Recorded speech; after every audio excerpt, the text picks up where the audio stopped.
আসসালামু আলাইকুম রহমতুল্লাহি ওয়াবারাকাতুহু।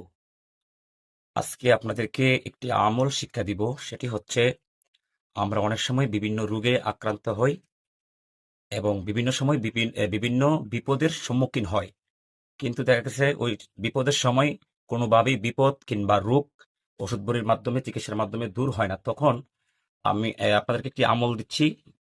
সেই আমলটি করলে বা ওই দোয়াটি যদি পড়েন, আপনার বিপদ দূর হয়ে যাবে। এবং ওই দোয়াটি ৪১ বার পরে যদি পানিতে ফু দিয়ে পান করেন, ইনশাল্লাহ ওই দোয়ার বরকতে অসুস্থতা সাথে সাথে ৫ মিনিটের মধ্যে আপনি সুস্থ হয়ে যাবেন। দোয়াটি হচ্ছে এই: বিসমিল্লাহির রহমানির রহিম, নাদে আলিয়াম মাজহারুল আজাইবি তাজিদহু আউনাল লাকা ফিন নওয়াইবি কুল্লু হাম্মি ওয়া গাম্মিন সায়ানজালি বিনুবুওয়াতিকা ইয়া রাসূলুল্লাহি ওয়া বিওয়ালায়াতিকা ইয়া আলী ইয়া আলী ইয়া আলী। অবশ্যই আমি আপনাদেরকে এই ভিডিওর মধ্যে এই দোয়াটির